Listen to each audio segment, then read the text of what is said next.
Buenas tardes, bienvenidos, bienvenidas. Vamos a dar comienzo a la tercera sesión del seminario Los 5 sentidos en la diversidad de las artes. Hoy llegamos al ecuador del seminario y vamos a tener la sesión del sentido del tacto, y la encargada de coordinar esta sesión, de llevarla, de moderarla, va a ser Alejandra Alonso Tac, que es investigadora en formación del consorcio Musaccess y también secretaria de nuestro seminario. También, como avanzábamos el pasado día, es una de las dos personas que coordinan el Congreso Internacional Los Límites del Arte en el Museo, que, aunque se va a celebrar a finales de noviembre, queríamos recordarlo ahora porque la matrícula reducida, especialmente reducida para alumnos de la UCM, la UNED y la UAM, finaliza a mediados de octubre. Entonces, para quienes estéis interesados, que podéis consultar en la página web de Musaccess pues toda la información sobre el Congreso y ver si os interesa, sobre todo si estáis interesados en el mundo de los museos, porque va a ser un encuentro internacional con muchos especialistas en esta materia. Y bueno, también os recordamos que tenemos el hashtag 5 sentidos para si queréis compartir con las redes sociales toda la actividad, y os dejo con Alejandra, que es la persona idónea para llevar esta sesión. Muchas gracias.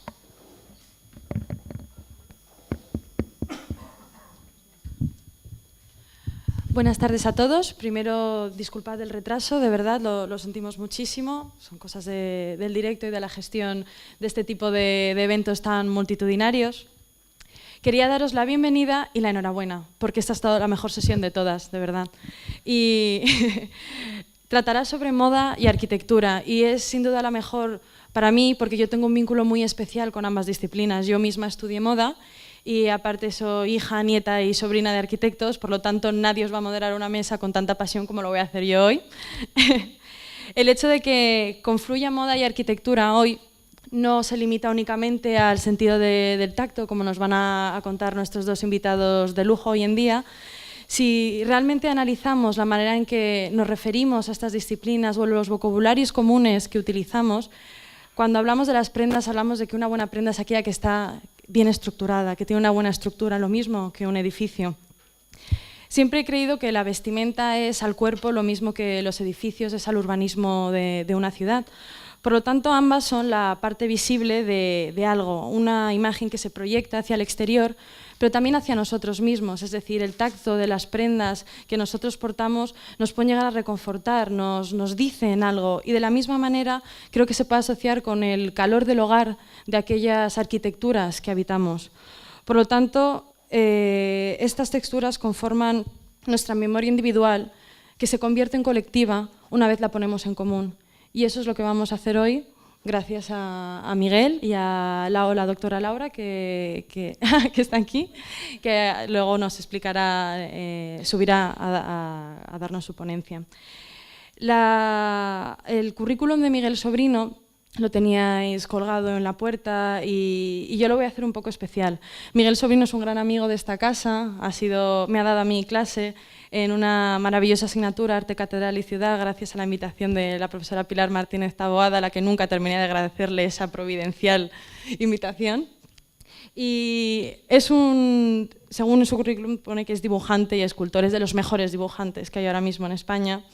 Ha publicado numerosos textos sobre arte, arquitectura, en medios especializados y divulgativos, y dos de sus publicaciones más destacadas son dos libros, uno sobre catedrales y otro sobre monasterios, que habla sobre las biografías olvidadas de los grandes templos de España y de los cenobios españoles, que ya sé que parece que el verano acaba de terminar, pero la Navidad está muy cerca y es el mejor regalo que se le puede hacer a un historiador del arte, y más si es medievalista, eso ya. Ha trabajado además como ilustrador para editoriales e instituciones como el Instituto de Patrimonio Histórico Español, la Fundación de Cultura Islámica o la Institución Gran Duque de Alba. Es además el profesor favorito de la Escuela de Arquitectura, nuestra vecina, y aparte también imparte clases, cursos y conferencias como las que estáis a punto de disfrutar. Muchas gracias, Miguel.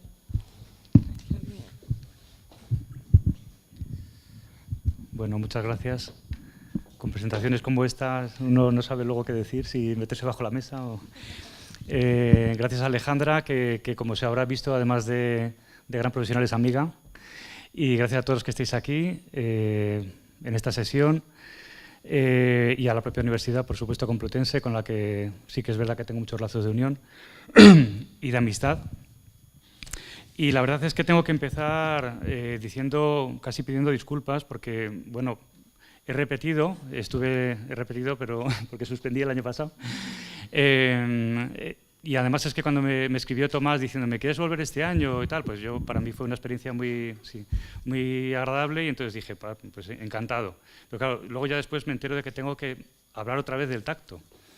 Y sinceramente, o sea, que mi primer impulso fue decir, ahí va, ¿y qué hago ahora? O sea, ¿qué cuento? Porque ya lo que se me ocurría que podía contar ya lo conté el año pasado.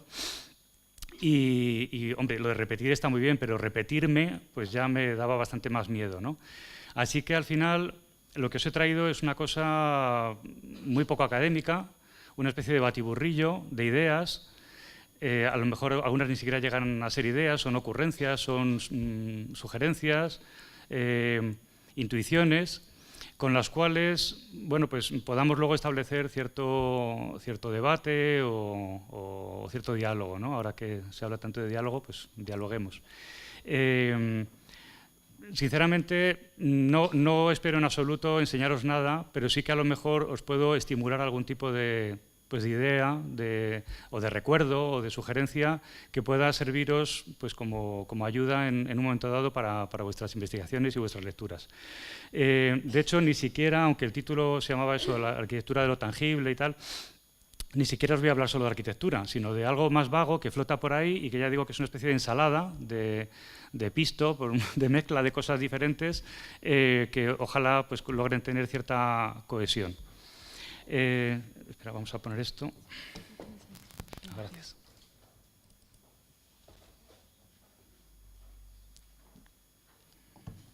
Perdón.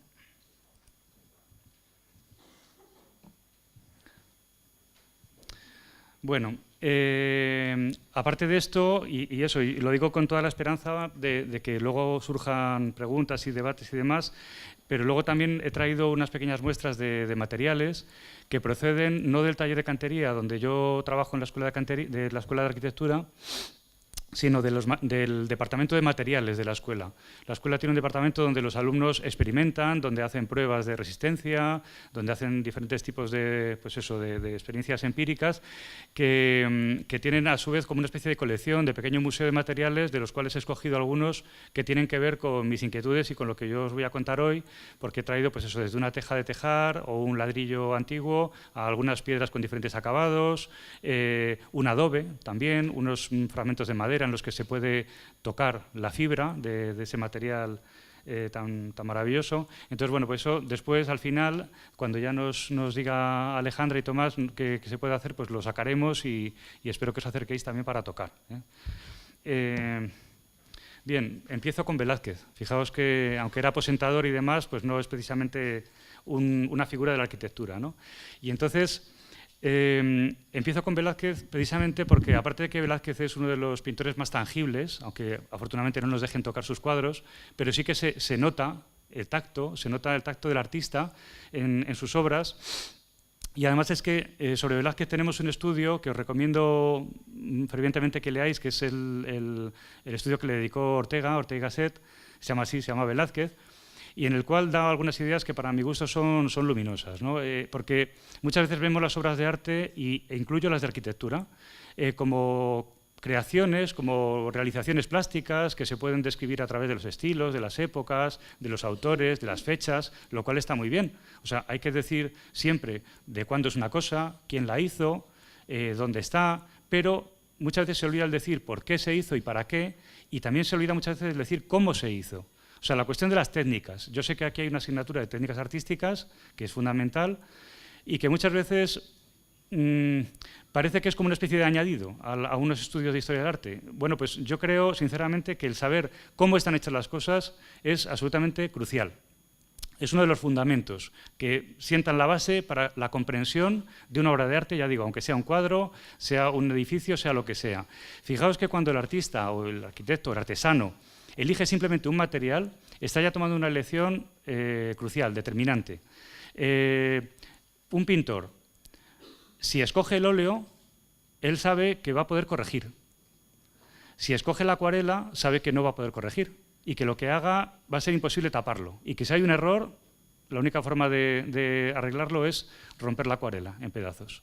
O sea que el material te impone unas normas, te impone una especie de abanico de posibilidades que es lo interesante. O sea, esa es la ley del artesano, el amoldarse a la ley del material, a lo que le dicta el material y, si acaso, intentar ensanchar un poquito esos límites que él tiene tan claros, ¿no? Y a través de ese ensanchamiento de los límites pues se va logrando avances, ¿no? Pero esto es como en un músico que él sabe perfectamente cuál es el abanico de sonidos que abarca el oído humano, ¿no? Y si escriben unas notas determinadas, sabe que ya no se van a poder oír. Entonces, bueno, pues salvo que quiera escribir música para perros, que podría ser interesante, ¿no? Que tienen un abanico de sonidos, un abanico auditivo mayor que el nuestro, pues sabe que el hombre cuenta con un abanico de sonidos y entonces dentro de ese abanico se encierran todas las posibilidades para su creación. Bueno, pues en cualquier artista plástico ocurre exactamente lo mismo, ¿no? Bueno, pues Ortega nos dice, por ejemplo, sobre Velázquez: olvidamos que la pincelada es el golpe de un pincel movido por una mano. Parece obvio, pero es que es verdad que lo olvidamos. A quien gobierna una cierta intención surgida en la mente de un hombre. O sea, estamos viendo una cosa que luego concluye diciendo, ¿no? Que dice, una pincelada es un fósil donde quedó mineralizado, convertido en materia o cosa, un trozo de la vida de un hombre. O sea, en realidad lo que estamos haciendo es, aparte de ver un cuadro excelso como puede ser de Velázquez, estamos comunicándonos con una persona. Que esa persona haya muerto hace cientos de años, en el caso del arte, eso no cuenta, da igual, porque la comunicación precisamente se establece a través de los siglos. Y fijaos además cómo esa pincelada, esa huella fosilizada del pensamiento de un hombre, en el caso de Velázquez vemos dos cabezas de niña, la de la izquierda de su juventud, la de la derecha de su madurez, y cómo ha cambiado ese pensamiento. O sea, es que realmente la madurez no es solamente aquí algo de lo que podamos hablar pues casi como un tópico, ¿no? Sino que es que realmente se está viendo la forma de pintar, la forma de dibujar, la forma de hacer los contornos o de desdibujarlos y diluirlos en la atmósfera. Todo eso está impreso aquí a través de unos gestos que no dejan de ser el coger un trozo de pigmento untado en grasa y ponerlo sobre un lienzo, ¿no? Que es una cosa, pues eso, donde digamos la base artesanal, la base material se está trasladando a convertirse casi en el autorretrato psicológico del que lo está haciendo, ¿no? Esto que parece muy elevado, yo os puedo decir que en el trabajo mío del taller de cantería de aquí de la escuela, nosotros tenemos cientos de alumnos. Bueno, pues con los mismos materiales, con las mismas herramientas, cada alumno deja su huella personal. Lo tengo comprobadísimo. O sea, igual que tenemos una letra diferente cada persona, aunque escribamos con el mismo bolígrafo y en el mismo papel, cada uno tiene su letra, cada uno tiene su carácter impreso en esa letra. Y en el caso del trabajo sobre la piedra, que es mucho menos cualificado que el pintar un cuadro como uno de estos, ¿no? Pues también está impresa esa huella. Y claro, ahí ya te empieza a cambiar también la imagen, por ejemplo, simplemente de ver un edificio, de ver una casona del siglo XV, de ver una iglesia románica, en la cual estamos viendo la huella impresa del trabajo de una serie de gentes que estaban allí viviendo pues, hace 800 o 500 años, ¿no? Y hay una cosa que es que la tentación sería decir, vale, pues entonces hay una pintura más personal, como podría ser la de Velázquez, y otra más, podríamos decir a lo mejor impersonal, que es esta más trabajada, en la que la huella de la pincelada o del dedo se borran, como podría ser la pintura de Durero. Bueno, pues tampoco. Porque la personalidad de Durero precisamente era esta, era la que se imprimía en obras como el autorretrato que veis a la izquierda, ¿no? Y he puesto a la derecha una pintura de Bellini, de Giovanni Bellini, para recordar una anécdota, que es cuando Durero estaba viviendo en Venecia, parece ser hizo amistad con Bellini, y Bellini mandó a un ayudante suyo a pedirle a Durero que le dejase uno de esos pinceles que él utilizaba para pintar los cabellos. Y claro, el ayudante fue, le pidió a Alberto Durero aquello, y Durero se quedó sorprendidísimo, dijo, ¿un pincel? Bueno, pues toma. Y se lo dio. Y Bellini se enfadó muchísimo porque pensaba que Durero le estaba tomando el pelo, porque le había dado un pincel normal y corriente. Pero es que era el pincel que utilizaba él para hacer los cabellos. Y el milagro estaba precisamente en la forma en la que él utilizaba ese pincel sobre la tabla, no en el pincel propiamente dicho, ¿no? Esto es también para recordar al que para mí es el escultor quizá mejor de la historia, con perdón de Fidias y de Miguel Ángel, pero está en ese momento cumbre del final del gótico, en el que se junta la expresividad medieval con la corrección que luego imperará en el Renacimiento, ¿no? la corrección anatómica y de todo tipo, que es Claus Sluter. Tiene muy poquita obra, está prácticamente toda en Dijon, en la capital de la Borgoña. Es el autor de este maravilloso Pozo de Moisés. Es una obra, a mi juicio, insuperable. Yo cuando la vi allí me quedé, o sea, que no entendía en qué se podía mejorar aquello. Es imposible, ¿no? Y en esta serie también maravillosa de plorantes, de llorones, de cartujos lamentándose que están en la tumba de Felipe el Atrevido, hoy en el Museo de Dijon. Bueno, pues este señor tiene un monumento en Dijon. Y Bouchard, que es el escultor que lo hizo, me parece que tuvo el acierto de presentarle como un artesano, como un hombre tosco incluso, y en el que luce sobre todo en unas manazas tremendas, muy fuertes, la maza y el puntero, ¿no? O sea, las herramientas o el cincel, las herramientas de trabajo. No tuvo la tentación de hacer un artista sublime, mirando al infinito, como podría ser un artista romántico, ¿no? Pensando en su grandiosa personalidad propia. No, de Sluter prácticamente no sabemos nada de su vida. Sabemos que nació en Holanda y poco más. Pero realmente donde está la fuerza, donde está el valor, es en las manos, en esas manos conectadas con esa cabeza y que se traducen en un arte y en una habilidad determinadas, ¿no?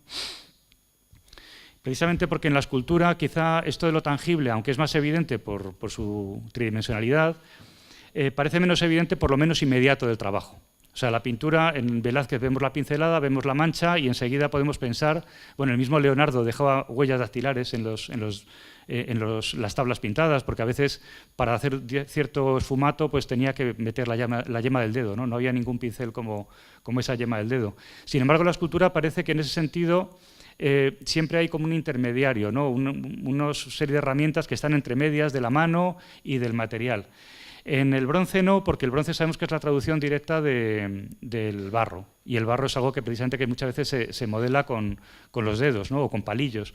Rodin usaba mucho los dedos, y entonces en sus bronces está, como el de arriba, ¿no? De los burgueses de Calais, está impreso esos dedos, literalmente.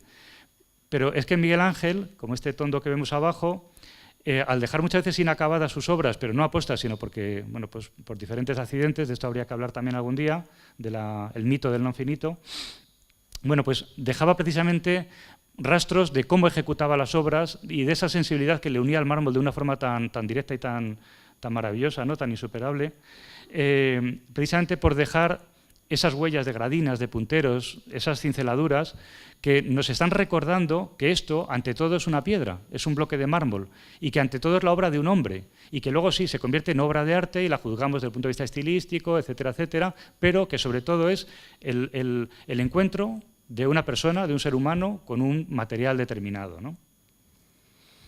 De este libro no os puedo hablar gran cosa porque lo estoy empezando ahora, entonces, bueno, por la pinta que tiene os lo recomiendo mucho. Es uno de los libros que expresan y que testifican la inquietud que hay creciente, precisamente porque estamos en un mundo muy seriado, muy mecanizado, pues hacia las cuestiones estas de lo que es el trabajo artesanal, ¿no? que va más allá del enfoque productivo y tiene que ir pues, más pensando también en lo que es como experiencia humana, ¿no? Entonces, bueno, pues un primer fogonazo arquitectónico. No podemos nunca confundir un tejado como el que veis arriba a la izquierda, con un tejado como el que veis arriba, a la izquierda abajo, ¿no? El de arriba es un tejado de tejar, son tejas todas diferentes, manuales, artesanas. El de abajo es un tejado industrial, con tejas, sí, de barro cocido, el material es equivalente, pero hechas industrialmente, con lo cual resulta que son todas iguales, ¿no?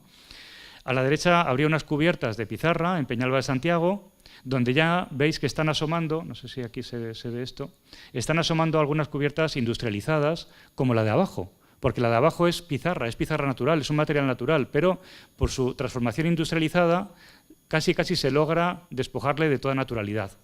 O sea, es natural, pero ya casi ni lo parece, ¿no? Y fijaos que una panorámica actual de Peñalba, a pesar de estar en ese absurdo listado de los pueblos más bonitos de España y demás, que a mí me parece deplorable, no voy a entrar ahora en eso, pero bueno, es un pueblo que, de ser uno de los lugares mejor conservados de España y más evocadores y más intactos, ahora mismo se va pareciendo cada vez más a un pueblo suizo o a una colonia residencial, precisamente porque los tejados los meten de pizarra, pero es una pizarra industrializada. O sea que fijaos que no es ya solamente el material, ni cómo se coloque, sino cómo esté hecho. Y fijaos que con estos tejados como el de arriba, a la izquierda, el tejado antiguo, a mí se me ocurre siempre pensar en el Principio del Conde Lucanor, cuando don Juan Manuel escribe ahí una cosa interesantísima, ¿no? Que dice, ¿cómo es posible que con la cantidad de personas que somos en el mundo y lo pequeña que es nuestra cara y lo repetidos que son los rasgos, que son siempre 2 ojos, una nariz y una boca, cómo es posible que no haya 2 iguales, ¿no? Bueno, pues es que con las tejas, con las piedras, con las vigas, con todas las cosas que proceden de la naturaleza y que han sido transformadas de forma, por decir así, artesanal, se mantiene esa variedad del mundo, incluso dentro de la homogeneidad, como puede ser un tejado, que parece que es la cosa más repetitiva del mundo. Sí, pero si pudiéramos medir, ver, comparar 2 tejas al azar tomadas de ese tejado, veríamos que son distintas, como lo somos nosotros. Entonces, bueno, pues hay obras como esta, Los ojos de la piel, de un arquitecto, me parece que es finlandés, Juhani Palasmaa, que es muy recomendable, es un librito muy breve y en el que dice también cosas interesantes. Habla de las cualidades táctiles de la arquitectura, incluso habla del gusto de la arquitectura, del gusto pero referido a la lengua, vamos, no al buen gusto o lo que sea. Habla de que un guijarro, por ejemplo, un canto rodado, pues no solamente es una piedra redondeada por el efecto de la erosión y del agua, sino que es una piedra que, cogida en las manos, desprende una serie de sensaciones entre las cuales está el paso del tiempo, o sea, la sensación de que allí ha pasado el tiempo, ¿no? y que ese tiempo está impreso en su forma, ¿no?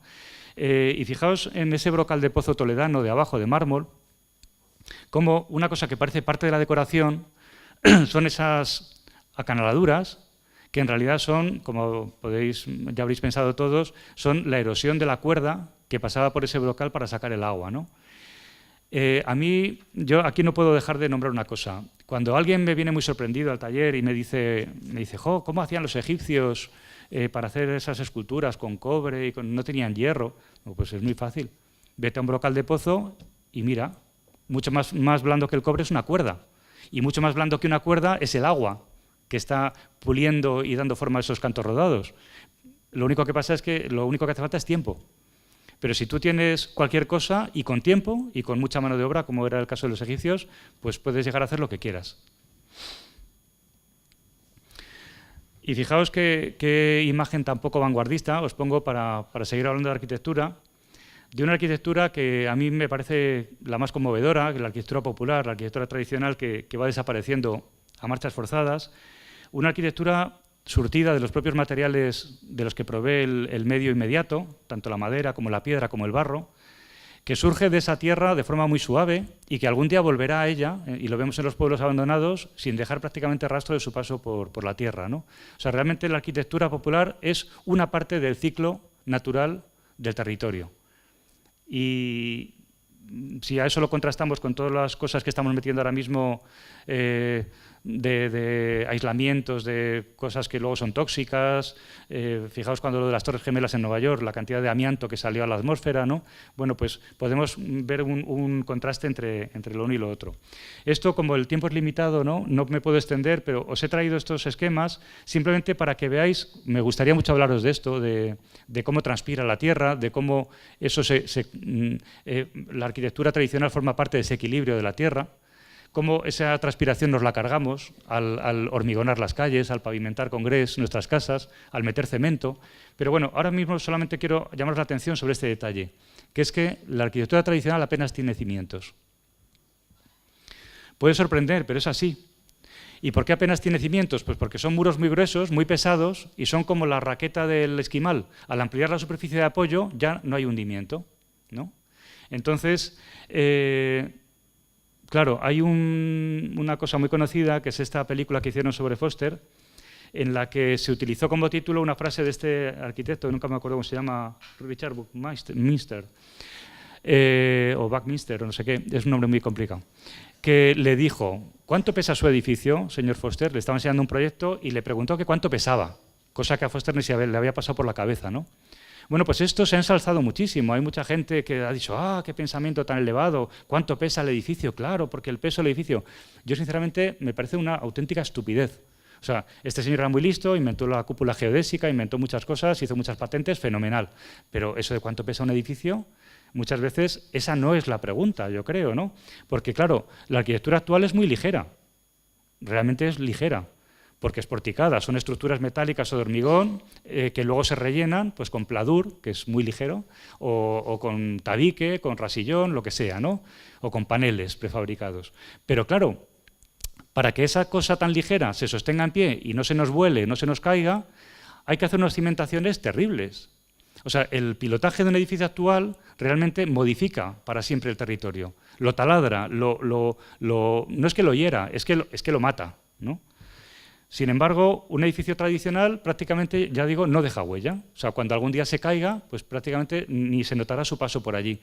Entonces, paradójicamente, esa colonia de chalés adosados que veis en la parte superior es muchísimo más lesiva para el territorio que el castillo roqueño que veis abajo en Teruel, que está construido con la misma piedra y que cuando algún día desaparezca por completo, pues dejará la roca prácticamente como estaba en su origen, ¿no?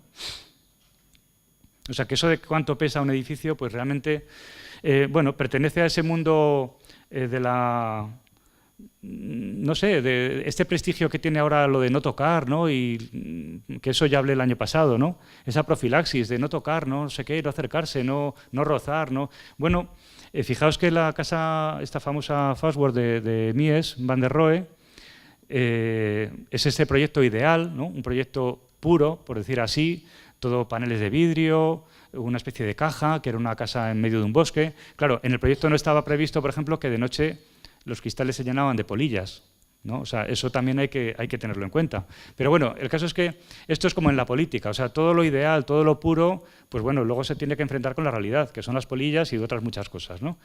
Pero fijaos que la foto más famosa de Mies, de este arquitecto buenísimo, un arquitecto de primerísimo orden dentro del movimiento moderno, es esta foto en la que está sentado en una silla de su propia creación, de esa forma así un poco indolente, con su puro, con esa frase famosa de menos es más, que también el Roto se reía de ello en una viñeta, ¿no? Decía, menos es más, dice el artista, hasta que le toca cobrar, ¿no? Pero bueno, el caso es que menos es más, la frase está famosa, y fijaos que esta imagen se suele, o sea, si la buscáis en Google, se suele siluetear o convertirla ella misma en silueta, o sea, ya ni siquiera aparecen los rasgos. Es una imagen flotando en el aire, que tampoco toca, ¿no? Bueno, pues la imagen real es esta. Y a mí me parece alucinante que esta sea la casa de Mies van der Rohe. Es la casa del arquitecto. Y resulta que es una casa con alfombras, con suelo de madera, con zócalos en las paredes, con cuadros colgados en las paredes. Oye, nada que ver, ¿eh? Con la casa que él proyectó para una cliente. Qué curioso. Y además, fijaos que esta pose del arquitecto moderno, tan diferente se supone a lo que venía de atrás, a lo decimonónico, de repente el otro día me encuentro con esto. El de la izquierda es Narciso, Pascual y Colomer, un señor muerto en 1870, que hizo el Congreso de los Diputados, la restauración de los Jerónimos de Madrid, que igual te hacía neogótico que neoclásico, que neorrenacentista, le daba igual, era un arquitecto ecléctico del siglo XIX. Oye, le cambias el libro por el puro y es prácticamente lo mismo. Pero bueno, esto es simplemente que os lo quería contar, ¿no? ¿Cómo voy a perder la posibilidad de poner estas dos fotos enfrentadas? Cosa que creo que no se ha hecho nunca. Bueno, pues para terminar con el chiste, fijaos esto de Foster, ¿no? Cuánto pesa su edificio y tal. Bueno, Foster es un arquitecto también buenísimo, o sea, realmente además es también un gran urbanista, el metro de Bilbao es una maravilla, funciona muy bien, todo. Ya veis el edificio de abajo que ha hecho al lado de la... A mí se me duele, sinceramente, de la Maison Carré de Nîmes, ¿no? Del templo romano mejor conservado del mundo. Bueno, pues hizo ese edificio así porticado que vale, bueno, pues es un guiño, pesa poco, parece, ¿no? Pero claro, no olvidemos que la casa de Foster es esta, que vive en un palacio del siglo XVIII, en Suiza. Oye, qué curioso. No voy a decir nada más, creo que no hace falta. La piedra. Vamos a decir algo de la pobre piedra, que si no vais a pensar que soy un fraude, que he venido aquí a hablar de piedras, de mi piedra, y luego no hablo de mi piedra.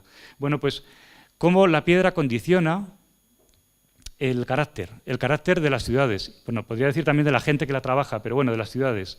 Arriba tenéis una cantera de granito, abajo la cantera de Villamayor en Salamanca, que son canteras por bancales. Las van sacando, cuanto más profunda, mejor es la piedra. Y cómo eso se refleja en la ciudad. A la izquierda, un palacio de Ávila, el de los Verdugo, a la derecha, la Casa de los Abarca, en Salamanca. Son edificios similares, de épocas parecidas, estilísticamente, pues si los dibujáramos parecería algo muy parecido, muy similar, ¿no? Equivalente, y sin embargo la piedra ¿cómo condiciona? El color, la dureza, la posibilidad o no de meter ornamentación. ¿Cómo condiciona el carácter de una ciudad como Ávila y de una ciudad como Salamanca, donde el color es encendido y alegre, y en Ávila, sin embargo, es gris y reconcentrado, ¿no? Me imagino que todos conoceréis, o casi todos conoceréis esas dos ciudades, y tampoco hace falta que me extienda sobre el asunto. Pero fijaos cuestiones que nos despiertan también la contemplación o el tacto, el tocar las piedras, el verlas de cerca, y voy a poner aquí unas imágenes de Gerona, donde hay una piedra gris también, como la de Ávila, pero mucho más clara, más alegre, más luminosa, y que tiene una característica muy especial. Aquí lo veis en la imagen de abajo a la izquierda, que es que está cuajada de fósiles, de numulites. Es una piedra numulítica que se llama. Y eso le da una dureza y una resistencia especiales. Y eso es lo que hace que en Gerona se pudiera hacer la nave más ancha de todo el gótico, casi 23 metros de anchura, y también que existiera en la Edad Media una industria, que ha estudiado muy bien Francesca Español, de producción de columnas, en concreto, de esta piedra de Gerona, y que luego se exportaba, pues, por supuesto, toda la corona de Aragón, a Italia, a Francia, a Mallorca, porque era una piedra que permitía una esbeltez, como veis en esta ventana coronela, pues impresionante, ¿no? Casi inaudita. O sea que realmente el contar con una piedra determinada, fijaos el caso de Atenas, ¿no? Atenas construía templos de caliza en época arcaica. Después de la primera guerra con los persas, descubren la cantera del Pentélico, del mármol pentélico. Casi parece como si la diosa Atenea les hubiera dicho: cuidado que aquí tenéis una montaña para que la vaciéis y me hagáis el nuevo templo, ¿no? Esto es Calatorao. Y para que veáis también cuestiones de acabados. Esto es en Zaragoza, una piedra que cuando no se la trabaja mucho queda gris, pero cuando se la pulimenta es negra. Tiene a veces vetas. Hay escultores que logran con ella pues, cosas muy refinadas, ¿no? Muy sofisticadas, pero también puede servir para eso, para un elemento tipo volardo, o sea, que permite muchísimos acabados y también, conforme a eso, muchas texturas, ¿no? Bueno, pues ya para ir acabando, porque no quiero ocupar más tiempo del debido, os voy a contar una cosa muy rápida sobre algo que se desprende de la contemplación de la arquitectura antigua. Estos son dos templos romanos, a la izquierda de la Fortuna Viril en Roma de época republicana, el de la derecha el mal llamado de Diana en Mérida. Los dos comparten una cosa, que es que están hechos con una piedra bastante tosca. Y eso exigía que esa piedra luego se estucara y se pintara para darle un acabado mejor y también para proteger el material, que si no quedaba muy expuesto a la intemperie, ¿no? Claro, cuando los romanos logran importar piedras de más calidad, aquello cambia. Ya no se trata de revestir las piedras, sino de darles un tratamiento que permitiera su autoconservación, o sea, su conservación sin necesidad de estar renovando ese tratamiento continuamente, ¿no? Ese tratamiento es el pulimento, que lo que hace es cerrar el poro de la piedra y hacer que los agentes externos, las agresiones tipo la lluvia, lo que sea, pues resbala y se marcha, igual que ha llegado se va. Y lo veis en Roma, 3 ejemplos pues, de mármol de Carrara, el templo este del Foro Boario, el Panteón, claro, con granitos pulidos, que en el caso de los granitos rosas los traían nada menos que de Túnez o de Egipto, con unos viajes costosísimos, o la pirámide de Cayo Questio, que está hecha de mármol también, pulido precisamente para que se pueda conservar, ¿no?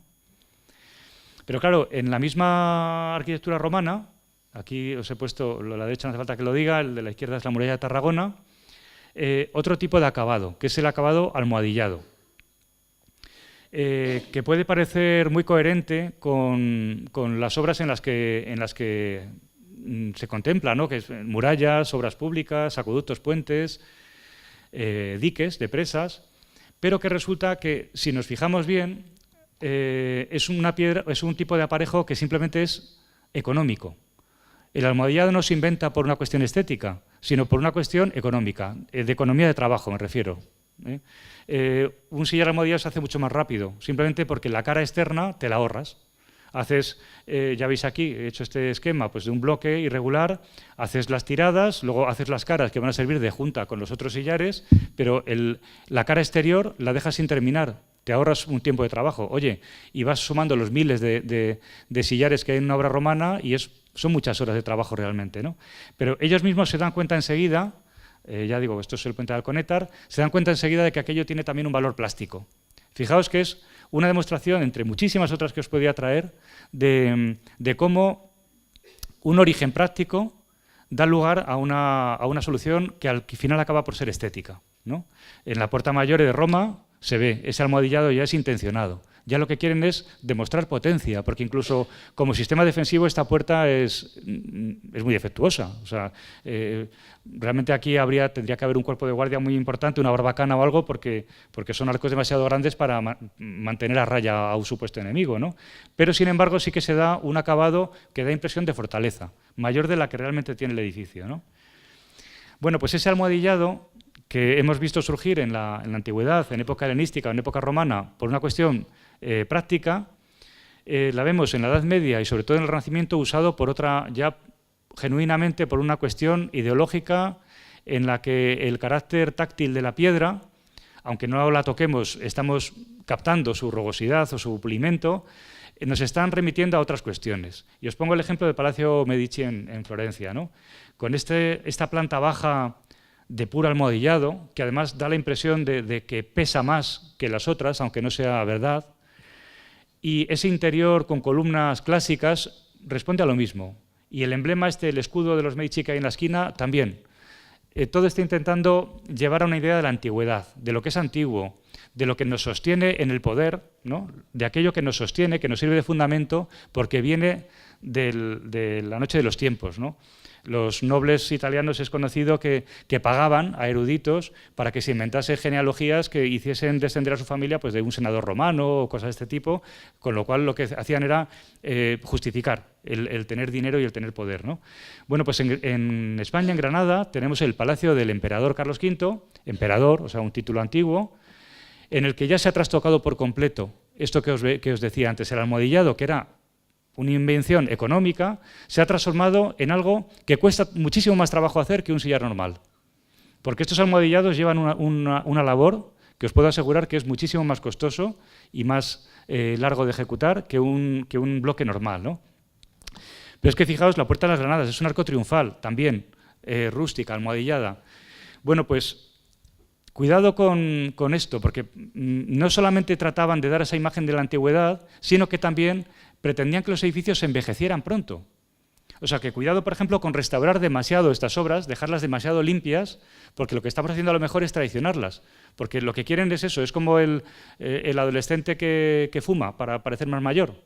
Pues estos edificios se quieren ensuciar pronto para parecer más viejos de lo que realmente son y, por lo tanto, legitimar a sus dueños, ¿no?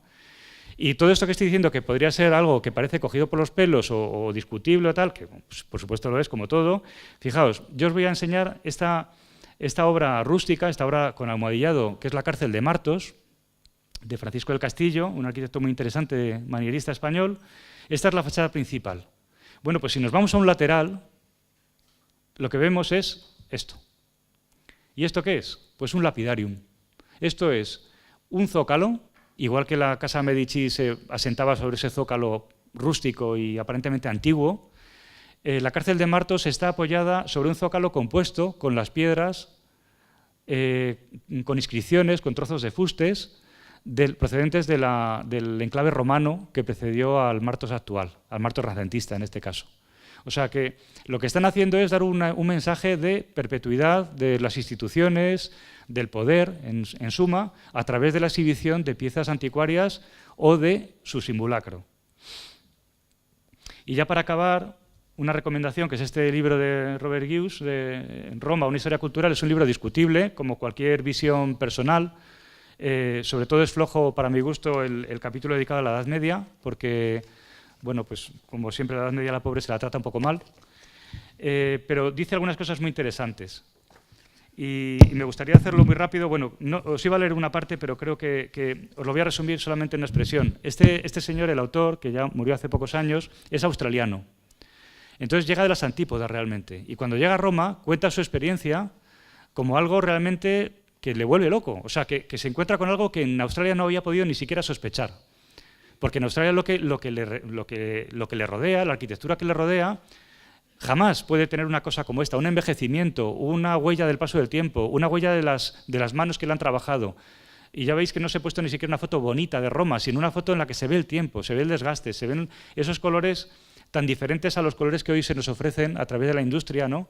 Que ahí me gustaría que Alicia a lo mejor nos dijera su opinión, porque una simple llamada de atención, los pigmentos. Hemos sufrido un recorte el año pasado que ha pasado completamente desapercibido, salvo para los profesionales, que ha sido que los pigmentos naturales que comprábamos habitualmente en las tiendas del ramo, en las tiendas especializadas, para pintar o para enlucir una pared o para lo que fuera, los han prohibido. Los han prohibido y nos han metido unos colores que aparentemente son muy variados y abarcan toda la paleta, pero producidos industrialmente por los grandes laboratorios, no hace falta dar marcas, mundiales, las multinacionales, que han logrado barrer del mapa a los pigmentos locales en la tierra que procedía de Teruel, de Córdoba, de donde fuera, precisamente para hacerse con el negocio. Es un negocio que mueve muchísimo dinero, aunque no lo parezca. O sea, el negocio de las pinturas, todo esto mueve mucho dinero. Bueno, pues resulta que ahora mismo vas a casa a riesgo y ya no tienes pigmentos naturales. En Francia sí se pueden comprar, porque Francia es un país más culto que el nuestro y en Francia han dicho que esa normativa, que ellos no las van a seguir, porque forma parte de su riqueza y de su cultura el mantener la paleta de colores tradicional, ¿no? Y no tenerse que amoldar y que bajar otra vez la cabeza ante el poder de la industria, ¿no? Entonces, bueno, con esta imagen de Roma sí que os voy a leer una cosa, que esa es obligada, porque me sirve de despedida, de este libro de Robert Hughes, que dice... Habla de todas estas impresiones que él recibe, ¿no? Del paso del tiempo, de la huella, del desgaste también, de la erosión. Y es un elogio a Roma, lógicamente, una declaración de amor a Roma, y termina diciendo, todo esto es algo que un estudiante en realidad no puede llegar a comprender escuchando clases en la universidad. Lógicamente os lo digo porque tenemos que acabar rápidamente de hablar de estas cosas y lo que tenemos que hacer es salir a la calle, verlas, contemplarlas, tocarlas, y de esa manera pues enriquecer nuestra visión y nuestro tacto y nuestros sentidos a la hora de apreciar el patrimonio. Muchísimas gracias.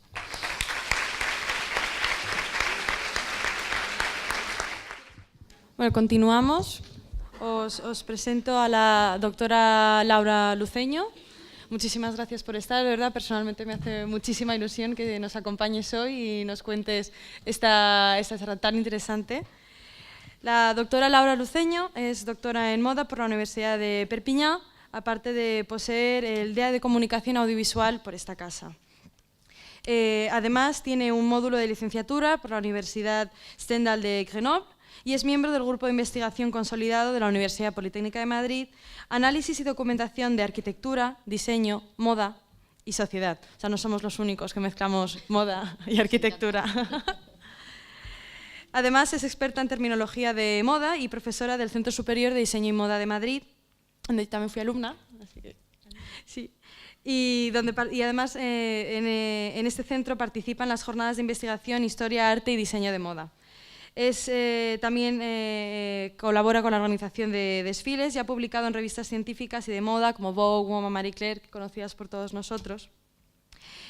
También colaboró como organizadora del primer Congreso Internacional de Moda en 2008 y en los homenajes al gran maestro Elio Bergayer, Enrique Loewe y Jesús del Pozo.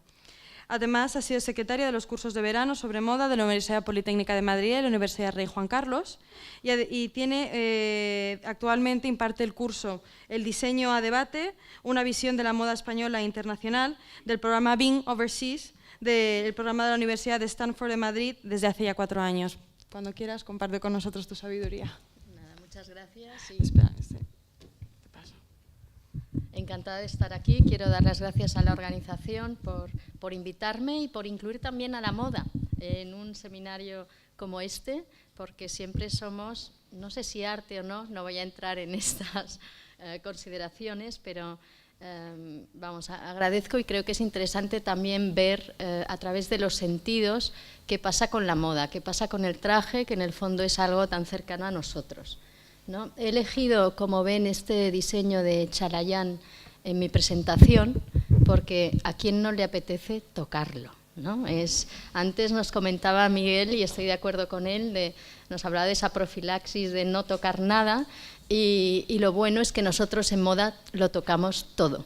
Y en eso se basa precisamente el aprendizaje de la moda. Nuestros alumnos, tú has sido alumna nuestra, sí. Entonces habrás tenido la asignatura, por ejemplo, de textil, donde los alumnos, además de hacer todo tipo de experiencias sobre los tejidos, pues tienen que hacer un muestrario de telas, ¿no? Y es básico no solo ver el tejido, sino que hasta que lo tocas hay muchas sensaciones, muchas percepciones que no podrías conocer solo por la vista. Por eso hoy voy a intentar explicar un poco en mi paso por la historia de la moda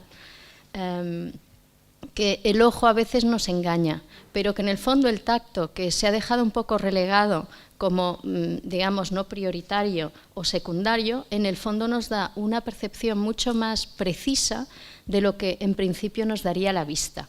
Que aunque también os pongo, ya veréis más adelante, una frase de una alumna nuestra, justo acabo de llegar de los trabajos final de carrera, de sus presentaciones, en la que uno de sus argumentos era: pero es que la moda entra por los ojos.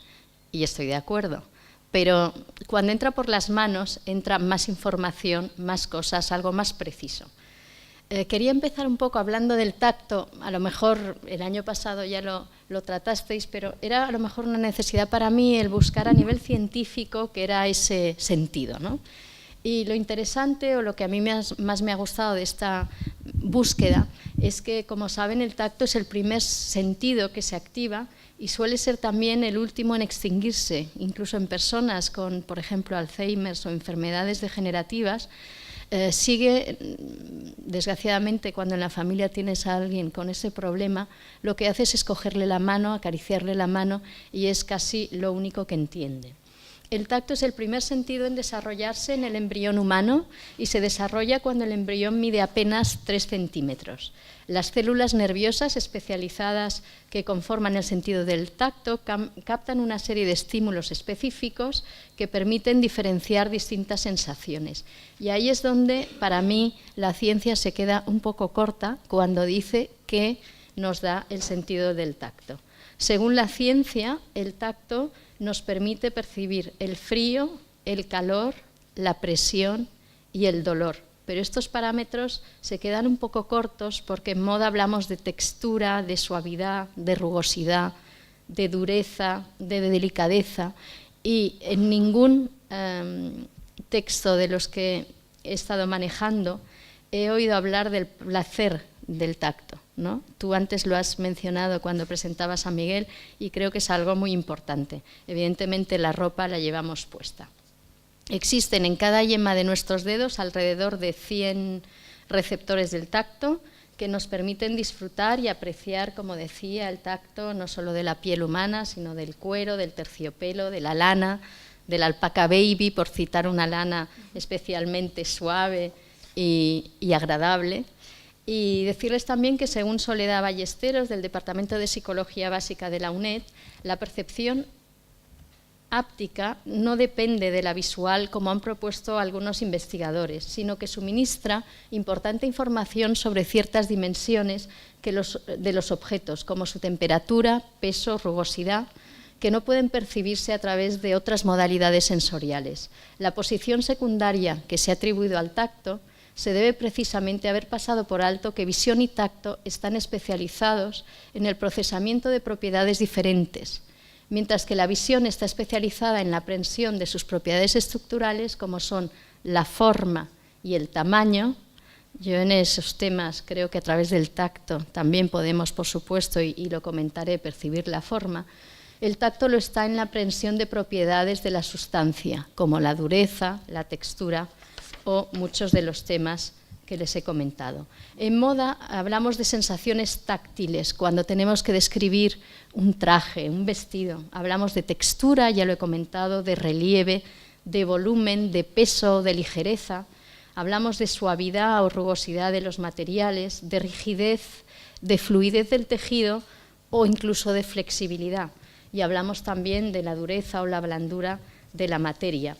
Y eso lo percibimos todo en moda a través del sentido del tacto.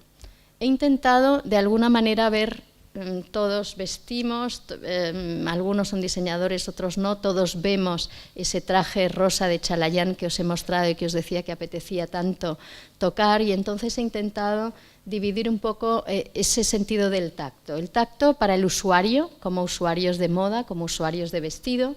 Luego la parte más importante para mí va a ser el tacto para el observador, un poco porque a través de la observación vamos a ver obras de arte, vamos a ver fotografías, vamos a ver trajes, y por supuesto el tacto para el diseñador, como un sentido sin duda importantísimo. Y empezaré por la percepción del tacto para el usuario. Y, por ejemplo, en el libro de Flügel, que a lo mejor conocerán, Psicología del vestido, traducido en el año 64 al español, Flügel nos habla de varias sensaciones respecto al traje, respecto al vestido. Él comenta unas 7 tipologías de la relación del ser humano con el traje. Y yo me quedo, y además siempre le digo a los alumnos que esa es la nuestra, con el tipo a quien la ropa satisface íntimamente, porque le ofrece una sensación de confort, de seno materno. A través del tacto del vestido proporciona no solo protección y cobijo, sino bienestar.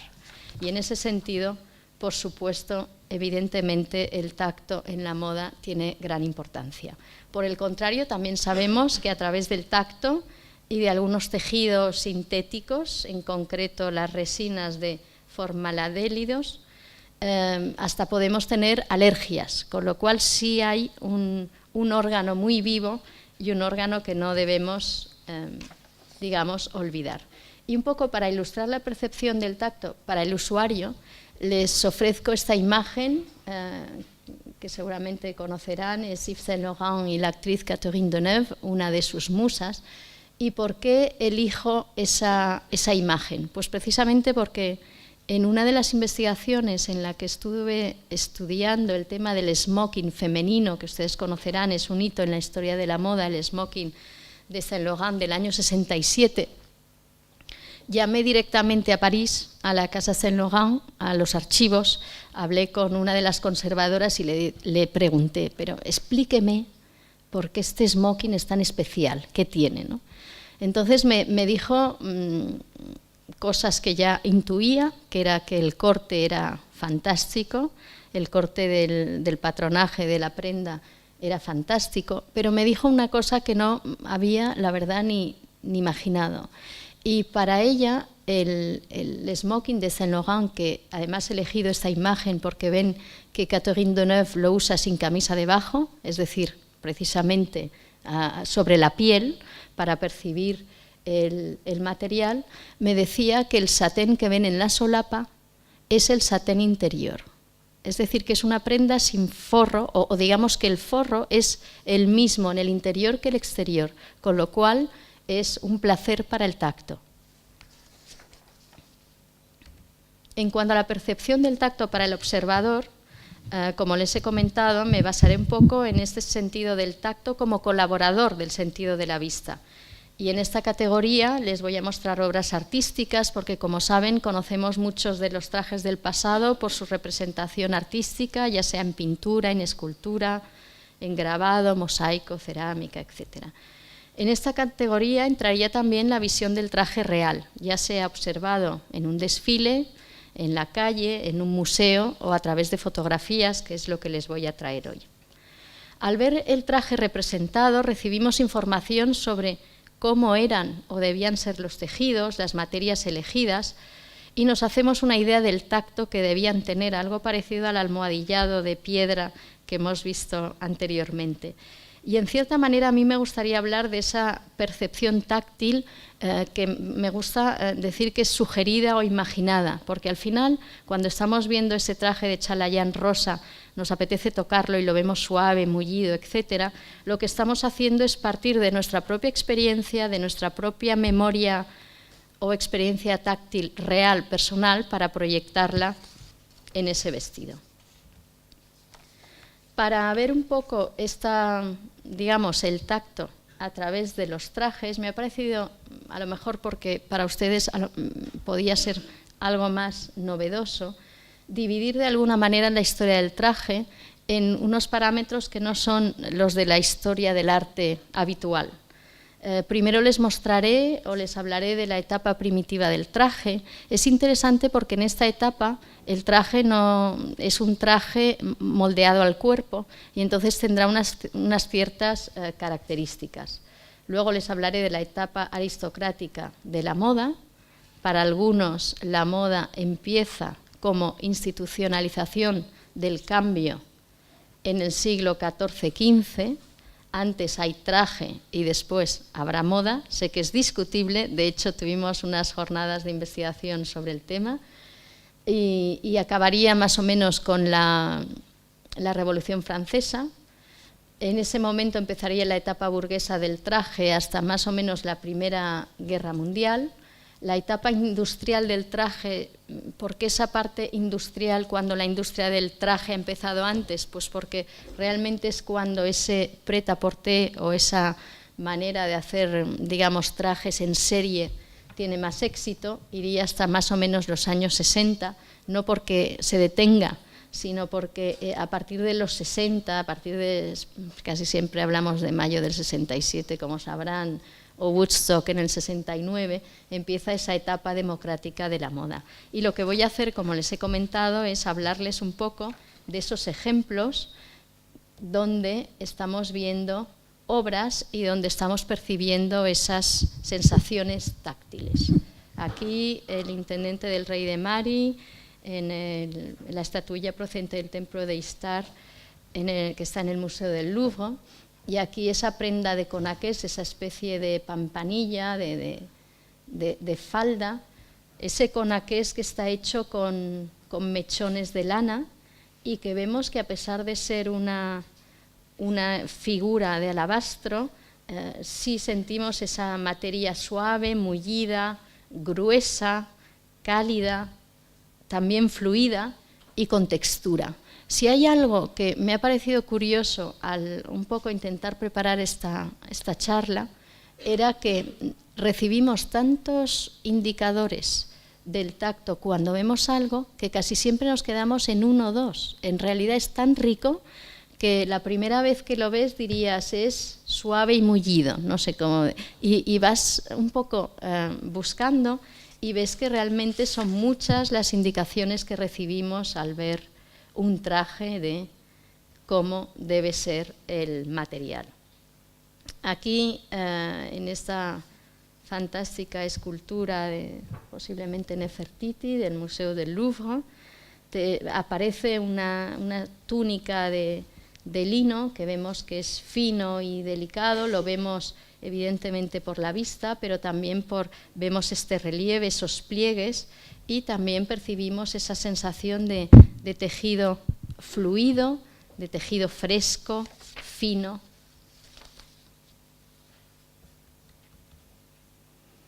Evidentemente las excepciones están para confirmar las reglas, porque como saben, la diosa de las serpientes, si hasta ahora estoy hablando de sensaciones de suavidad, de formas como más fluidas, aquí estamos viendo, para mí al menos, porque como les comentaba antes, al final tu experiencia o tu percepción táctil es muy personal, viene muy de tu experiencia propia. Yo aquí veo un poco una falda de volantes y el tejido me parece más rígido, si veo que es grueso, tiene textura, por ejemplo, en el cinturón, en el tocado o, por ejemplo, en el vivo de la manga. Y para mí es un poco una excepción de eso, dentro de esa etapa primitiva del traje, donde, como les decía, sí me parece que hay como una misma o un mismo sentido del tacto que se va repitiendo, que es esa fluidez, esa ligereza, esos plisados, esos relieves. Y, por supuesto, el auriga de Delfos, en el que vemos este chitón largo de ceremonia, donde vemos que sí tenemos esa percepción de tejido ligero, suave, fresco, de ese plisado que crea relieve y que se abullona justo por encima de la cintura. Y siguiendo un poco, dando un poco saltos, pero por imágenes que me parecían sugerentes, llegamos al libro de los juegos de Alfonso X el Sabio, donde vemos esa capa y esa saya. Y sí vemos, por ejemplo, en el borde de la prenda que es un tejido ligero, que no es grueso, vemos que es suave, liso, vemos la representación de esas arrugas, ese dobladillo, esa caída que tiene el tejido blando, y en el de al lado probablemente seda, en el personaje que tiene esa saya gris y que parece una seda un poco por ese aspecto, pero aquí no quiero traicionar el sentido del tacto hablando del tema de la vista.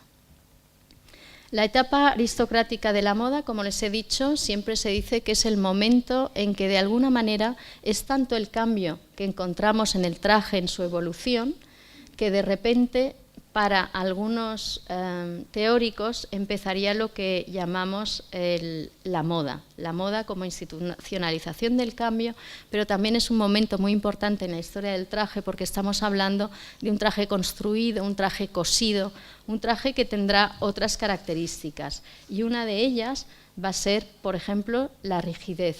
Aquí vemos el jubón enguatado de Charles de Blois, del Museo Histórico de los Tejidos de Lyon, y vemos esa materia, ese material, es un brocado de seda y oro, esa materia enguatada, más gruesa, más rígida, a la vez nos da sensación de calidez, y vemos que también aparece el relieve en las sisas, ¿no? Y si hay algo que yo pensaba que no tenía claro que estaba en la moda o en el traje, era la temperatura, pues también lo podemos ver en prendas como estas, en el que vemos pues la dureza del material, en los materiales defensivos, esa cota de malla o esa brigantina, esa rigidez, por ejemplo en la brigantina, y en cambio esa suavidad por esas anillas que forman la cota de malla, y sí tenemos esa sensación también de temperatura.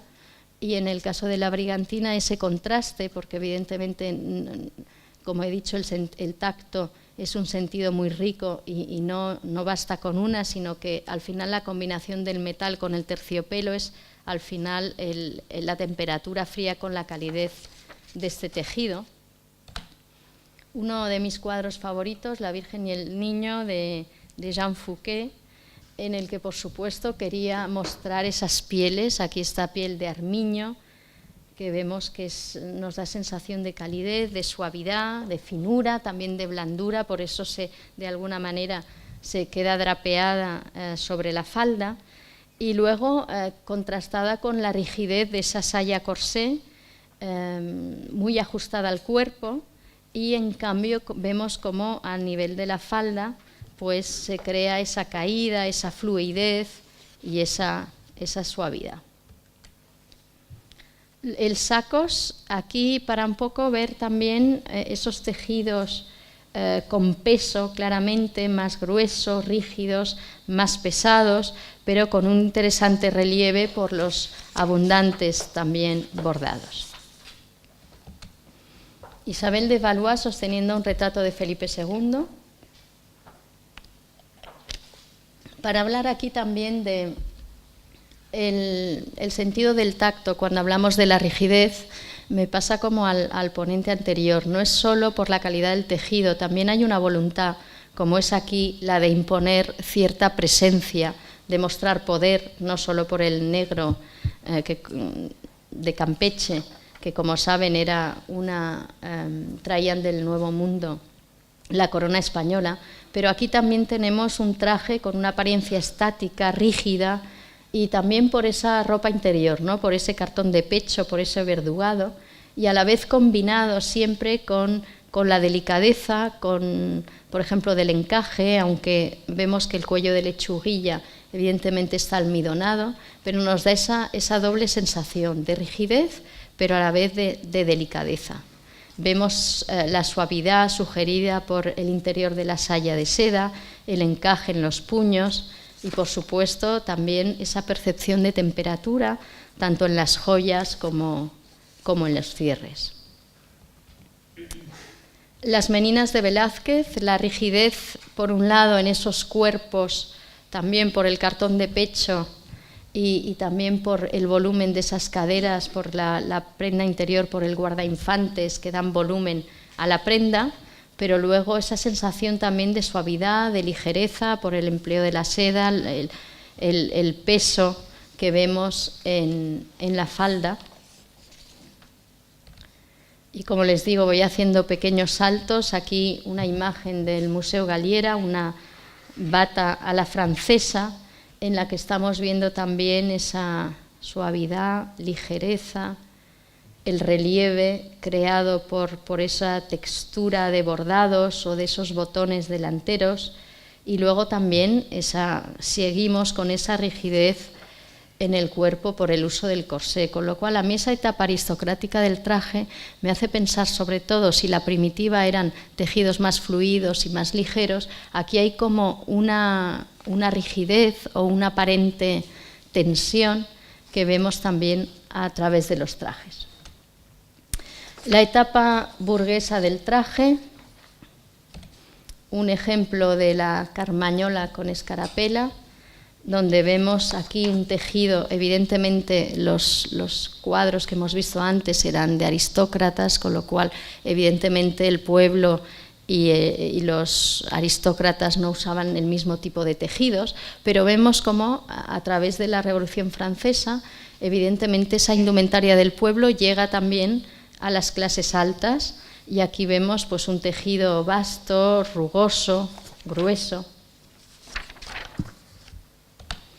Y aquí tal vez la novedad no sea tanto esa rugosidad, sigue siendo un traje de seda de Luis XVII, pero tal vez lo nuevo aquí sea sin duda que ya no usan esas calzas, sino que ya usan ese pantalón que viene también por la Revolución Francesa.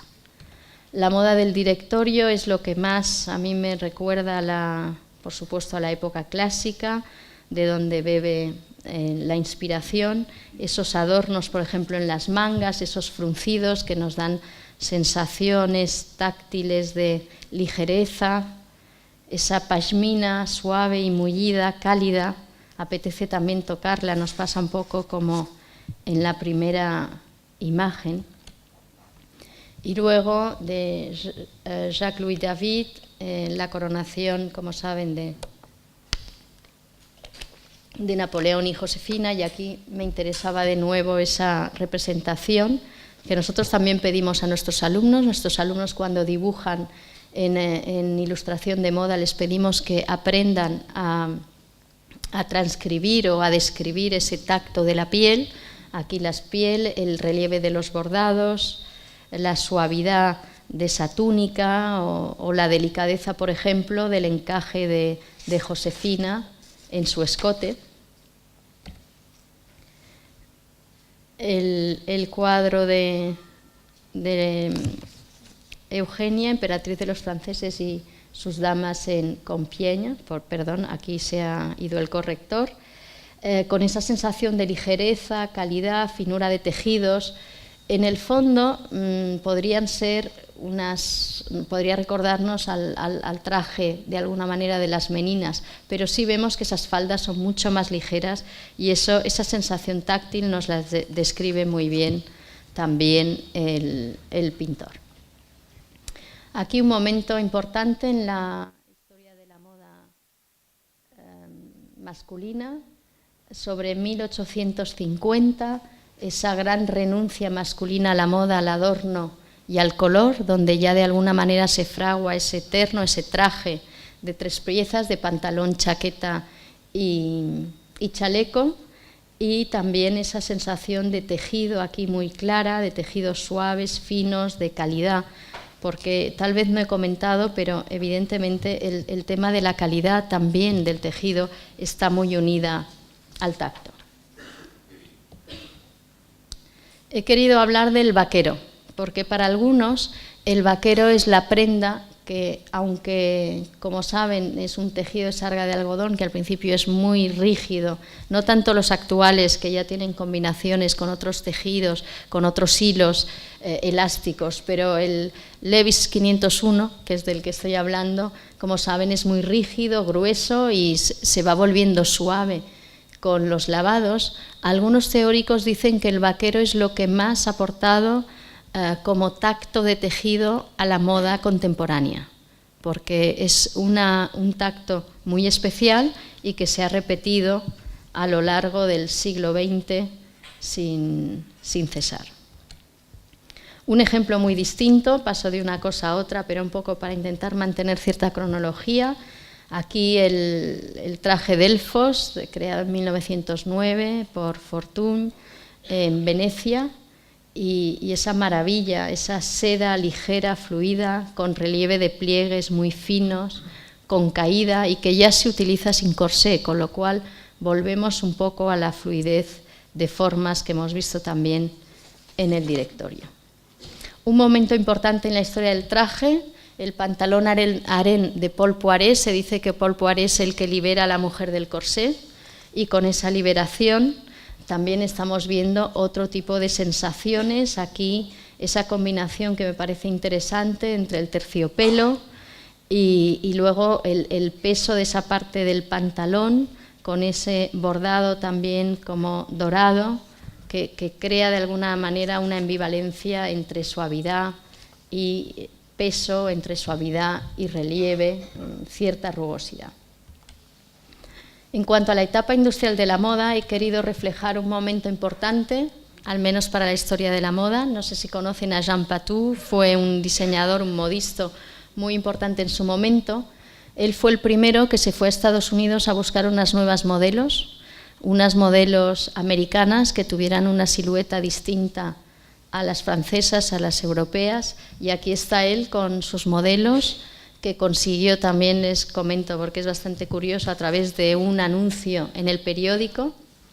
Y como vemos que de alguna manera, aquí yo también hablo de Mies van der Rohe, creo que es importantísimo, porque evidentemente con el movimiento moderno en arquitectura también se consolida el traje moderno femenino, y quería hablar un poco de esa industria alrededor de ese traje que de algún modo ya no nos ha dejado desde los años, desde después de la Primera Guerra Mundial.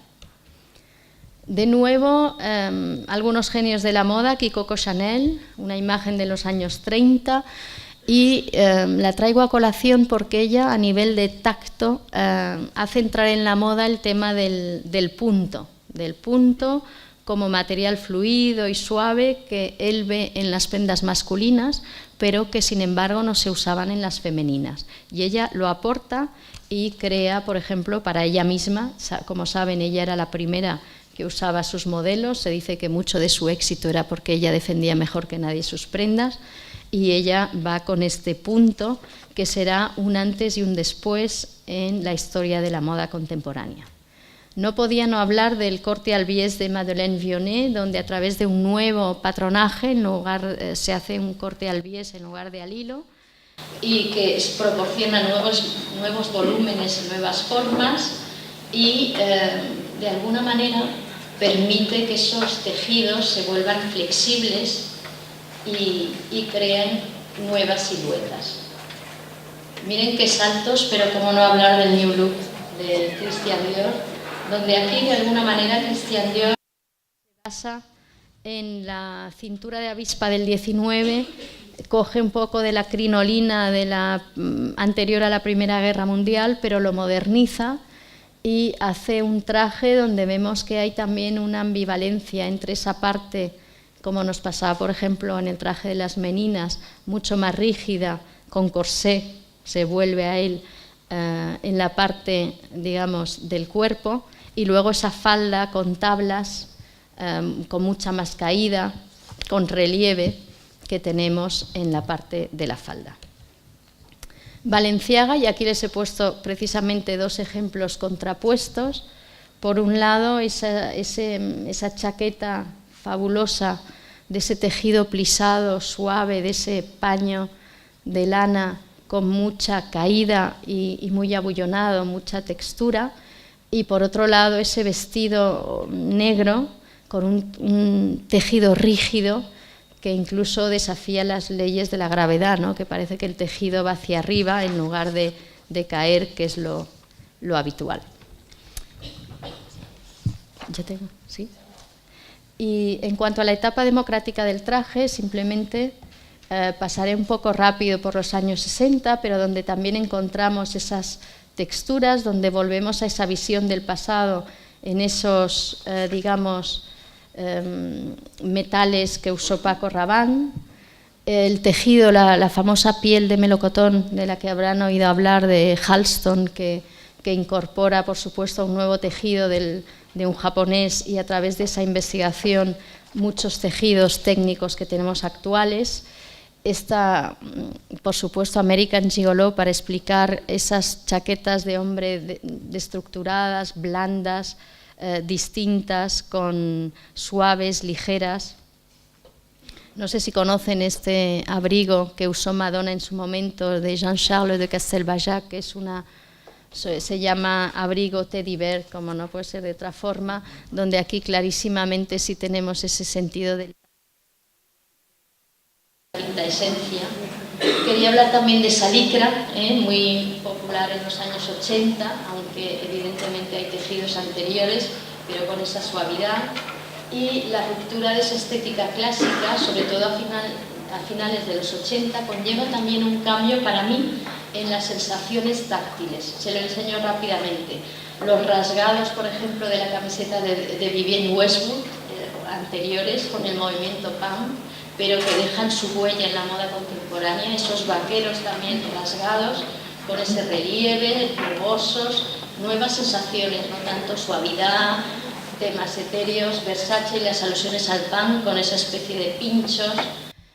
Aquí Jean-Paul Gaultier, también ese juego del interior que sale fuera, ese interior que a través de sus costuras, a través de la combinación de tejidos, pasa al exterior.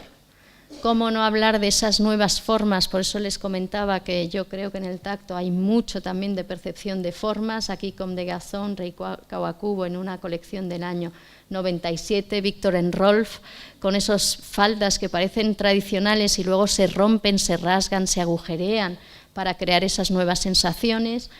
Un vestido de Alexander McQueen para volver también a esa recuperación de todo lo medieval, esa percepción de temperatura combinada aquí con tejidos suaves, y la percepción, por supuesto, para el diseñador de moda, que es el tema del tacto, la importancia de esos muestrarios de tela para el diseñador, que no se conforma con ver un tejido, sino que tiene que tocarlo.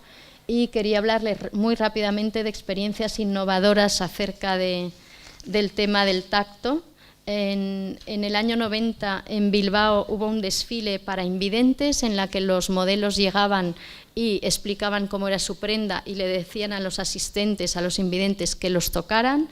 Luego desfiles para invidentes, pero con modelos invidentes, tuvieron lugar en octubre de 2016, hace justo un año, primero en Nueva York y luego en París, y luego quería acabar con esta interesante iniciativa del Museo del Traje con la ONCE, en la que el invidente puede, a través del tacto, ver la historia, la evolución de las siluetas y de las formas del traje en la historia.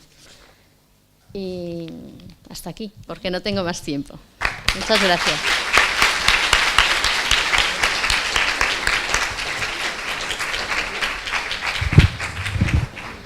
Muchísimas gracias, Laura, de verdad, y disculpa las prisas finales. No, no te vayas. Sí. Si os quedáis un segundito para el debate, vamos a hacer un debate distinto al resto de los demás, en los que Miguel Sobrino ha traído una serie de materiales para que podáis tocarlos y hacer ese contraste entre lo descrito y la sensación propia, cuando os decía sobre compartir las experiencias y hacerlas colectivas. Miguel, te invito a subir a la mesa.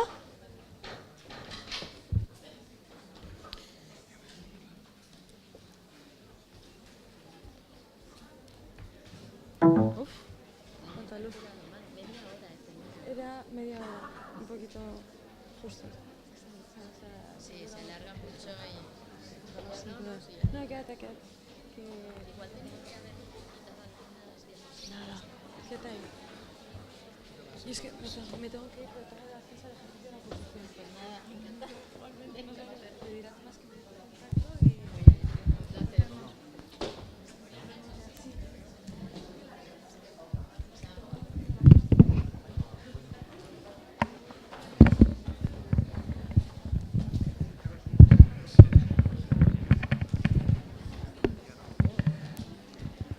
Bueno, pues vamos a comenzar el coloquio. Alejandra no se puede quedar, se tiene que ir. Entonces, vamos a comenzar pasando estos materiales que ha traído Miguel, materiales de construcción, para que tengáis un poco esa experiencia también de cuál es su textura. Y bueno, también sentimos que Laura no ha podido, finalmente ella estuvo detrás mucho tiempo de tratar de conseguir un muestrario de telas para también poderlo pasar, pero al final acaba de aterrizar desde China y ha sido imposible, le han fallado en ese sentido. Entonces, que pedimos disculpas por no haber podido también traer el tema de las telas. Entonces, pues también invitaros a participar con vuestras dudas, con vuestras preguntas, incluso también con las impresiones que os sugiera el tacto de los materiales que estáis tocando o cualquier otra impresión que se os ocurra comentar y que queráis compartir con los demás.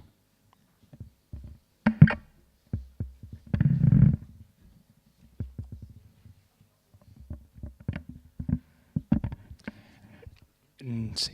No sé si Miguel quiere comentar algo de los materiales que ha traído o comentarnos un poco.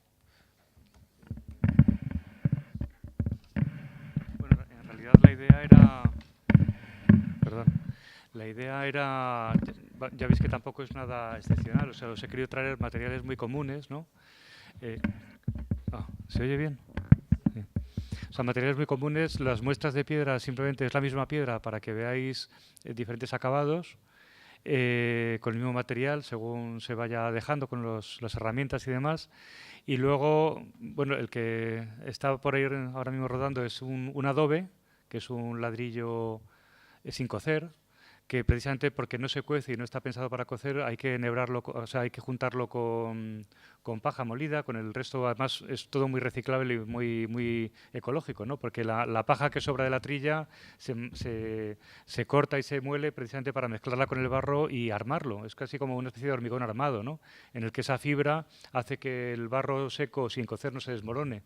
Luego el ladrillo que hay por ahí precisamente es más delgado y más fuerte porque está cocido. Y bueno, y la madera, pues para que veáis así la diferencia de textura entre la madera natural con la corteza, que veáis la parte de fibra y luego que veáis también la parte más pulida, más acabada, que se suele dejar al trabajarla con aserraderos o con azuelas. Si queréis así comentar algo, lo que sea. Sí, una pregunta por ahí. Nico.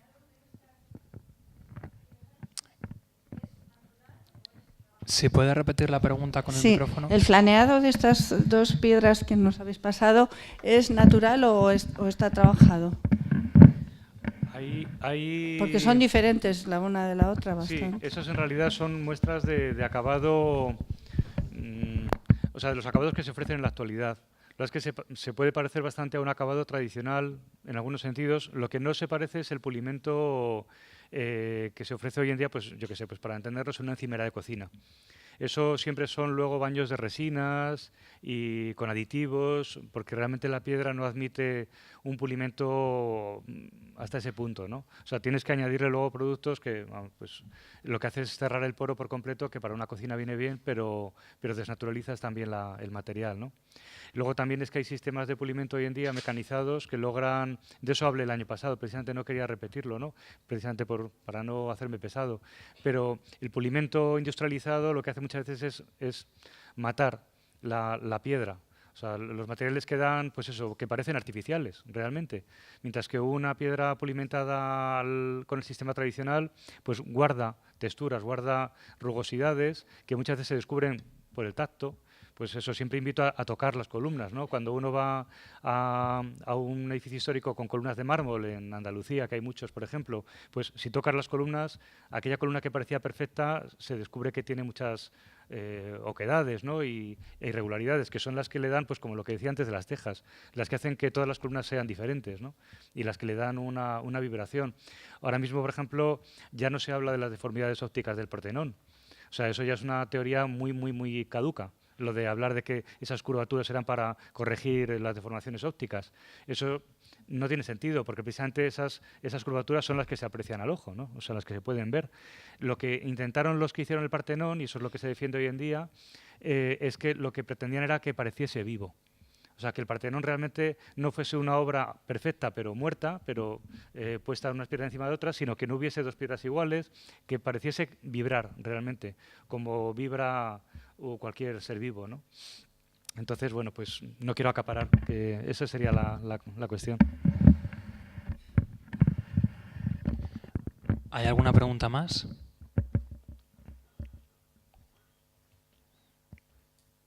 ¿Nadie se anima a comentar?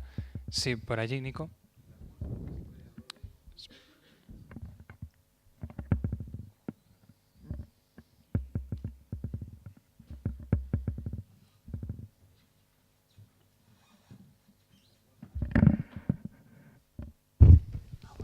Sí. La muestra de adobe, ¿de qué contexto procede? Pues no lo sé exactamente, pero creo que es de Segovia, es de la zona de Segovia. El adobe, sabes que adquiere un color muy diferente, pues dependiendo de la tierra del lugar. O sea, igual que hay canteras, antiguamente había barreras de donde se extraía el barro para hacer tejas, hacer ladrillos, hacer adobes. Entonces depende del lugar. O sea, por eso vemos, pues en los Montes Torozos, por ejemplo, en Valladolid, se ven pueblos de adobe amarillentos, incluso blanquecinos, o en la zona de Cuéllar, sobre todo tiran hacia el blanco, y sin embargo en la zona de Soria el adobe es rojizo, un marrón rojizo. O sea que es porque es lo que decía antes, ¿no? Una prolongación del terreno, por decir así. Yo quería hacerte una pregunta a ti. Bueno, no, contarte una cosa y a ver tú qué opinas. Es que mi madre fue modista en Balenciaga, claro, eso. Y ella me contaba una cosa que no se suele nunca contar, y de hecho personas del Museo del Traje me dijeron que no conocían esa historia, ¿no? Que es que Balenciaga se hacía, bueno, por lo visto era el único que pasaba los hilos él también, que conocía el oficio desde dentro, y que además cuando él se hacía la ropa para sí mismo, tenía un espejo gigantesco en el estudio, en el taller, y una escalera. Y entonces, por ejemplo, se ponía los pantalones a probárselos, subía y bajaba por la escalera y se iba viendo en el espejo cómo hacían los pliegues y las caídas, y si no le gustaba, no valía. Entonces, bueno, o sea, también el movimiento, lo que te quería preguntar es el movimiento, añadido a todo lo que nos has dicho, ¿cuál sería la percepción del movimiento, ¿no? A través de la tela? Precisamente el escultor o el pintor, el movimiento, uno de los recursos que tiene, aparte del cabello, es el tejido, para expresarlo a través de cosas inmóviles como son un cuadro o una escultura, ¿no? El movimiento tiene muchísima importancia, por supuesto, en la moda es clave. Yo entiendo que la elegancia está muy basada en el movimiento, por eso tal vez él subía y bajaba escaleras, ¿no? Porque ves que una prenda funciona precisamente cuando te mueves, estático casi todo funciona, pero mantener esa elegancia en movimiento es lo difícil, y él como perfeccionista pues tampoco conocía la anécdota, me parece interesantísima. No he hablado de movimiento porque me parecía, igual me he ceñido en exceso al tacto, pero me parecía que de alguna manera ese era el tema, ¿no? Pero sin duda el movimiento es importantísimo. Hoy en los proyectos final de carrera, por ejemplo, había prendas simplemente con mangas larguísimas hasta aquí, que evidentemente eso no lo he comentado, pero todo lo que vemos a partir de cierto momento no es lo que nos ponemos, sino la otra moda, una moda más cercana al arte, para ser vista y no para ser usada. Pero claro, había todos los alumnos con unas mangas hasta aquí para que precisamente unas capas, al moverse, hubiera movimiento, ¿no? Porque evidentemente está pensado para un desfile y está pensado para ser visto en movimiento. De hecho, hay gente, yo no estoy de acuerdo, pero que dice que las obras de moda no deberían estar en un museo estáticas, porque realmente un vestido cobra vida con el movimiento y cuando se lleva.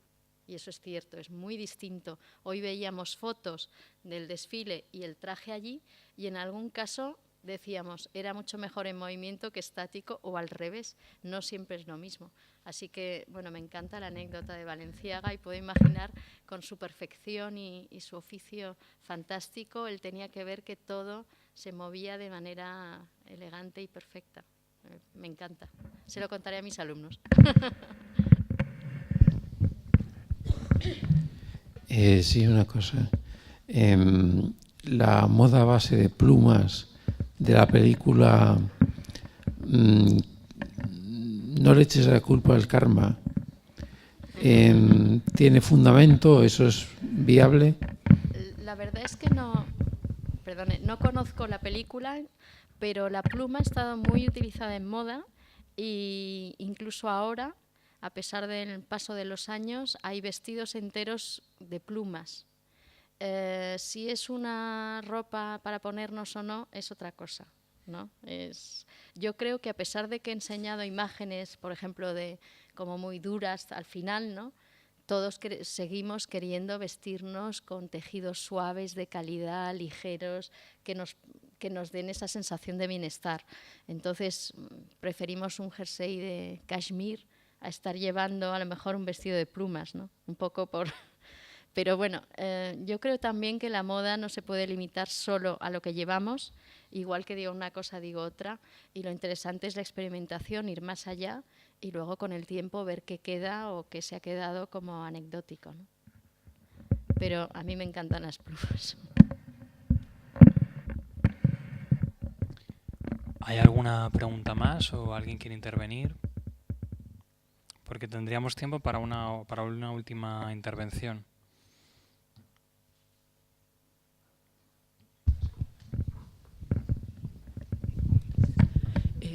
Me gustaría preguntarle con respecto a los trabajos de los alumnos, precisamente cómo los presentan. Me produce mucha curiosidad. Yo tengo un hijo adolescente que desde que empezó a elegir él la ropa que se compra, una de las cosas que más me llama la atención en él es que lo primero que hace es coger la percha y ponerla así y moverla, ¿no? Y ver cómo se mueve la tela, que en un adolescente de hoy me llama muchísimo la atención. Y me preguntaba cómo es que presentan esos trabajos, si es precisamente una cosa estática o ellos llevan sus prendas o cómo.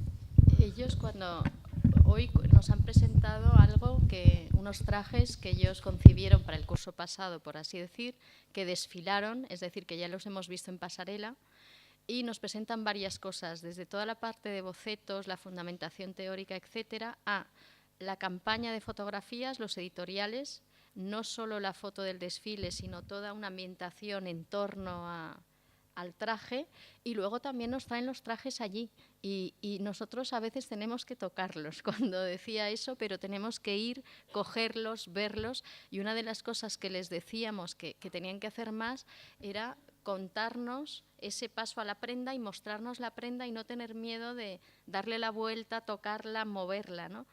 Y es verdad que en ese sentido, claro, perdemos el movimiento, pero lo hemos visto desfilar, ¿no? Entonces, tienen que presentar todo.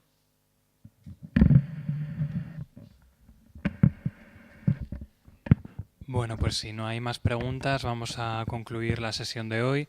La semana que viene, el martes a la misma hora, empezaremos con la sesión dedicada al sentido del oído, que vendrán Sonsoles Hernández Barbosa de la Universidad de Islas Baleares y Lucía Magana Bollo de la Universidad de Salamanca, que tendremos una sesión relacionada con el sentido, con la sinestesia en el sentido del oído y con la música. Muchas gracias por haber venido una semana más y muchas gracias a los dos ponentes de hoy.